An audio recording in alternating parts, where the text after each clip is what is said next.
Vamos continuar analisando aqui agora uma outra pseudoclasse.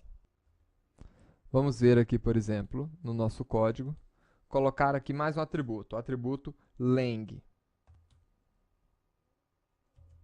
O atributo lang, ele informa a língua que nós queremos estar adotando aqui para esse conteúdo. Então, esse conteúdo ele é para o idioma inglês. Isso aqui é o que a gente está falando para o browser.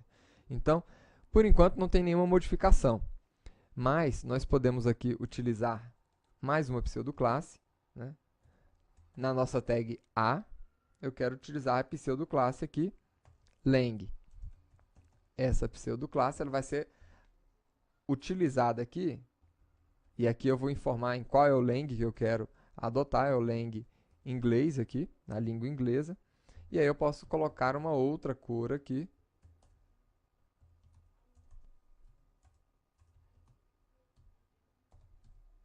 para esse link.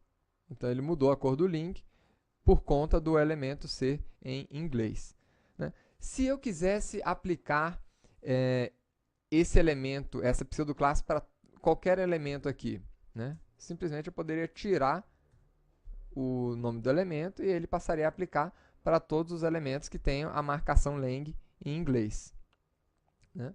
E eu poderia fazer isso com qualquer outro elemento desses daqui. Vamos dar uma olhada agora nos pseudo-elementos. Essas aqui foram as pseudoclasses que nós acabamos de analisar.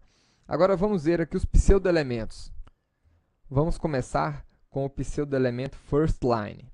Mas antes, vamos alterar aqui um pouquinho o nosso código, né? Vou colocar aqui um elemento em bloco, o P, e vamos colocar aqui um pequeno texto. Vamos renderizar o resultado aqui agora. Então, nós temos um texto, né? E aí, neste texto, nós vamos aplicar aqui alguns pseudo-elementos. Então, o pseudo-elemento aqui, firstLine, que é o primeiro que a gente vai usar, ele destina-se a aplicar estilos na primeira linha do texto, né? Mas esse texto tem que estar contido em um elemento em bloco. Então, a gente pode ter aí elementos inline, pode ter rótulos, a gente pode aplicar isso em tabelas, inclusive. Agora, note que a primeira linha do texto, contido aqui no elemento, ela vai depender de alguns fatores. Por exemplo, o tamanho da janela. Se eu aumentar aqui a janela, o texto vai aumentar. Então, a primeira linha vai ficar um pouquinho maior. Se eu diminuir, vai ficar um pouco menor.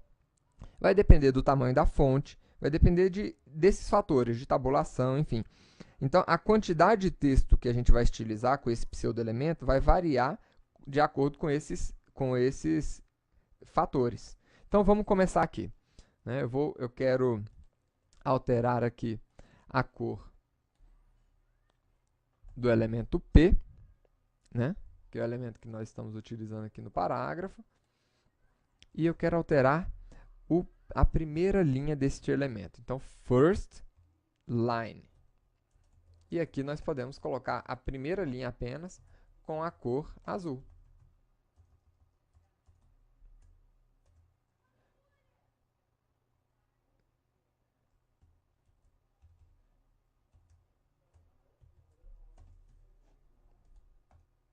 Então tá aí, a primeira linha ficou azul, vamos aumentar.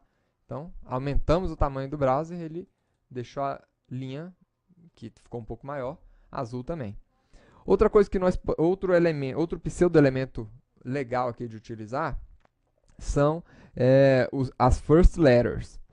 O pseudo-elemento first letter, ele destina-se a aplicar estilos à primeira letra do texto de um elemento em nível de bloco também. Agora, para que o estilo seja aplicado, não pode haver nenhum conteúdo antes do início do texto. Por exemplo, uma imagem, né, ou outro elemento. Esse pseudo-elemento ele é usado para obter um efeito tipográfico ali, bastante comum e conhecido como capitalização inicial, que consiste em aumentar o tamanho da primeira letra de um parágrafo. Então, por exemplo, vamos alterar aqui. Vou colocar aqui P first letter. E vamos alterar aqui o tamanho da primeira letra.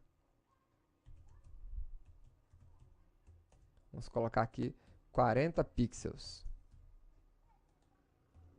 Tá aí, então a primeira letra ficou bem maior. A gente poderia alterar a cor, inclusive.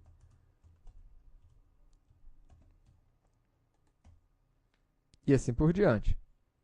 E temos ainda o último pseudo-elemento, os últimos, na verdade, que são os elementos before e after.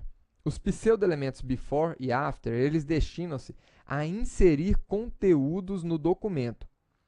Então, os conteúdos eles são definidos na regra de estilo usando a propriedade content e inseridos antes, né, usando before, ou depois, usando after, do elemento alvo que a gente está adotando aqui. Então, por exemplo, vamos colocar aqui no final do nosso conteúdo o texto fim. O que eu poderia fazer? Poderia vir aqui, P, né? Colocar after, para aplicar isso ao final. É isso mesmo. P after.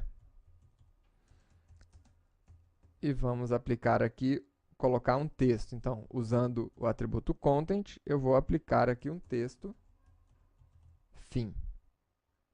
Né? E vamos fechar aqui. Vamos ver o resultado. Colocou o texto fim aqui no final para a gente. E se eu quisesse colocar um texto antes?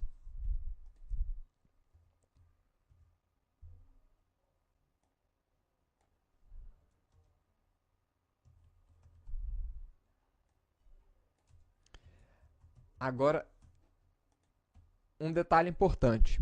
Tá aí, colocou o texto antes. Um detalhe importante. Usando essas tags before e after, vocês podem colocar muito mais do que texto. Vocês podem colocar imagens, vocês podem colocar diversos tipos de conteúdo.